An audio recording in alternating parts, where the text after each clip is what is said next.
Hey everyone, welcome to Post to Post. It's Neil here. Thanks for joining me today. Congratulations to the Vegas Golden Knights on winning the Stanley Cup. I thought that I might be able to say that back in 2018, 5 years ago, but here we are 5 years later, and they've actually won the Stanley Cup. I watched the entire game last night, and it was an enjoyable game from the sense of watching a team so incredibly dominant over the other. However, I probably would have preferred it to be a little bit more close, a little bit more of an exciting, less predictable ending. The score was outrageous, but there's some really, really good storylines within the game. Like they started the whole Misfits line and the handoff of the cup once it was awarded to the Misfits from Stone. Like those little things I think are really, really special. And I have to think back on the progression of the team. And I want to kind of start at the beginning just as a congratulations, obviously not only to the Vegas Golden Knights as an organization, but to the people and the fans that I met down there when I went in 2018. Had just an incredible time. I met so many amazing people down there. So congratulations to you and my friends in Vegas. I really appreciate you and I miss you all. But from that loss in the finals to the Washington Capitals to the progression over the years to what we have now in the Vegas Golden Knights team, there were a lot of critical moments by myself. And I think looking at some of them specifically, I'll just say the Gerard Gallant one because that's the one that hits closest to my heart. He was my favorite coach. He's from PEI. I've lived very close to there and have lived in PEI for multiple years of my adult life. So he's my favorite coach in the NHL. And when they got rid of him, I felt like that was just such a slap in the face, and I was just not happy with it. But I think it's a really good time to look in the mirror and say, was I wrong? And it's never been more obvious. Obviously, I was, because every decision, positively or negatively, that the Vegas Golden Knights made over the past 5 years has ultimately led them to the Stanley Cup. So, in hindsight, looking at what I thought were negative, decisions, and maybe they were, maybe if they stuck with someone, the result would have been the same. I don't know, but clearly they made the right decisions the entire way because it led them to the Stanley Cup right now. They've been in the league not very long, and they have such not even like such a recent, credible, and amazing history just in the past 5 years of, making the playoffs basically every year except for one.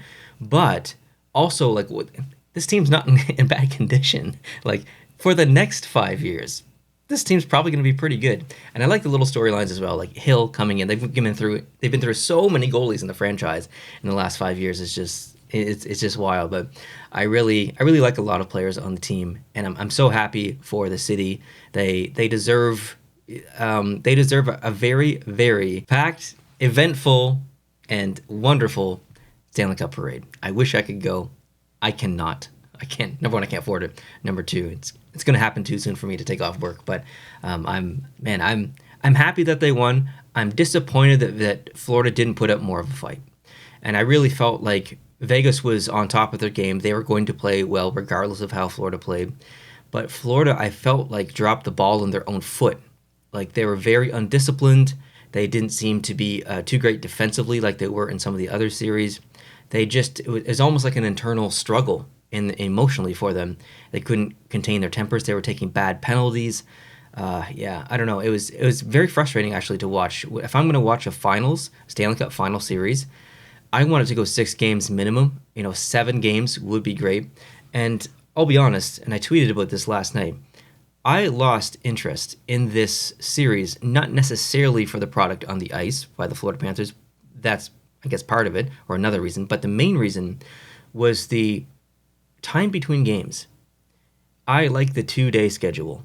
You play, day off, you play. And we didn't really get that. And I think it went to like a 3-day off scenario. And if Florida had have won last night, just Tuesday, the next game scheduled would have been Friday. So we would have had Wednesday, Thursday, and all day Friday until the next game. And that's just too much time. And I understand there's external reasons why. There's other sports like the NBA going on and other things on TV. That's fine, but I don't really care about the reasons. Like, I'm a hockey fan. I just want to watch hockey. I don't care about all that other nonsense. For me personally, everybody's different. For me personally, I don't really want to wait beyond 2 games, beyond 2 days, rather, 3 days, up to 3 days. Like, I start to lose interest. And I did start to lose interest in this series. Also, I think the time from the end of the conference finals to the Stanley Cup finals was pretty big as well. It's maybe like 3 or 4 days. And that's just too much time. I just, I got other stuff going on in my life. I got work and personal life and stuff. So I'm a little disappointed at the time between games, but it is what it is. I'm happy with the result. I said that before this series even began, or maybe it was as it was just beginning. I didn't really care who won. I was going to be happy either way. I was cheering for Florida, I guess a little bit more than Vegas, but I'm not disappointed. So yeah, it's going to be an interesting offseason for a lot of teams. I think I might be actually more excited for the offseason than I am for this finals that just took place. If it had been a Canadian team or a team that was even kind of near me, maybe I would have been a little bit more excited, or a team that I genuinely cheer for, I would have been more excited. But I'm excited for the offseason. I'm excited to see what the Montreal Canadiens are going to do, how the draft is going to play out, what kind of trades are going to happen, and free agency day obviously is going to be a big one. So there's a lot to look forward to in the offseason. Also with jerseys, there's going to be jersey announcements coming in the late summer, early fall. That's going to be awesome. So we'll talk about most of it as it happens. I'm not going to be live streaming for the free agency or the draft or anything like that. I just have other things in my life that I want to do this summer and whatnot. But if there's big trades, if there's controversy at the draft, or maybe I'll do a draft like recap or something like that. Obviously, I'll talk about that, and all the jerseys that release, we'll be talking about that as well. But this wraps up the NHL season. The playoffs are over, and the Vegas Golden Knights are your Stanley Cup champions this year. Congrats to the Vegas Golden Knights. Let me know down below in the comment section. Are you happy with them winning? Are you disappointed? And what are you looking forward to this offseason? Is your team going to make some big moves? Thanks for watching. I appreciate you. Hit the subscribe button if you're new. If you did enjoy this video, hit the like button. We'll talk to you soon. Adios.